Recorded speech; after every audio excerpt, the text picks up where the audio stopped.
Wedding டேனாலே எல்லாருக்கும் special தான். எனக்கு என்ன ஸ்பெஷல்னா இந்த புடவை தான். இந்த புடவை வந்து பார்த்தீங்கன்னா பெருமாள் கோவிலிருந்து நாகமணி அம்மனுக்கு வந்த புடவை ஸ்பெஷலாக, நாகமணி அம்மன்ட்ட இருந்து எனக்கு வந்த புடவை.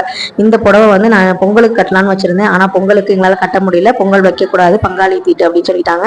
ஆனால் வந்து பார்த்தீங்கன்னா இது வெட்டிங் டேக்கு தான் கட்டணுன்னு இருக்கு போல அப்படின்னு சொல்லிட்டு நானும் வந்து கட்டிட்டேன். ரொம்ப ரொம்ப சந்தோஷமாக இருந்துச்சு. இந்த புடவை கட்டினப்ப எனக்கு வந்து நாகமணி அம்மனே வந்து கூட இருக்க மாதிரியே இருந்தது. அதே மாதிரி இந்த ரெயின் ட்ராப் வளையல் வந்து வாங்கியிருந்தேன். இப்போ ரொம்ப வந்து அடிக்ட் ஆகிட்டேன். அதுக்கிட்டே நான் கண்ணாடி வளையலுக்கு ரொம்ப அடிமையாக தான் இருப்பேன். இப்போ வந்து ரெயின் ட்ராப்க்கு ரொம்ப அடிமையாகிட்டேன். ஸோ என் பட்ஜெட்டுக்கு ஏற்ற மாதிரி சிம்பிளாக ஒரு வளையல் வாங்கிட்டேன். அதுக்கப்புறம் நம்ம ஆஸ் யூஷுவல் நெயில் பாலிஷ், அதுக்கு மேட்சாக ரப்பர் பேண்டு, பொட்டு, காஜல் இதெல்லாம் வந்து வாங்கிட்டேன். இதனுடைய லாங் வீடியோ உங்களுக்கு வந்து நான் கண்டிப்பாக வந்து போஸ்ட் பண்ணியிருக்கேன், பாருங்கள். உங்களுக்கு கண்டிப்பாக பிடிக்கும். ஏன்னா வெட்டிங் டேனால எல்லாரும் வந்து நிறைய வந்து செலிப்ரேட் பண்ணுவாங்க, என்ஜாய் பண்ணுவாங்க. நாங்கள் வந்து யூஸ்ஃபுல்லான விஷயங்கள் பண்ணியிருக்கோம், நிறைய கோவில்களுக்கும் போயிருக்கோம். அது என்ன யூஸ்ஃபுல்லான விஷயம், எந்த கோவிலுக்கெல்லாம் போனோம், என்ன வந்து பண்ணோம் அப்படிங்கிறத சொல்கிறேன். அது மட்டும் இல்லாமல் நாங்கள் எங்கள் வேண்டுதலை ஒன்றும் இல்லை 2 தடவை பண்ண வச்ச அந்த அம்பாளுடைய அந்த திருவிளையாடலையும் நான் சொல்கிறேன். கண்டிப்பாக நம்ம சேனலை சப்ஸ்கிரைப் பண்ணி வச்சுக்கோங்க. லாங் வீடியோவில் பார்க்கலாம். நன்றி, வணக்கம்.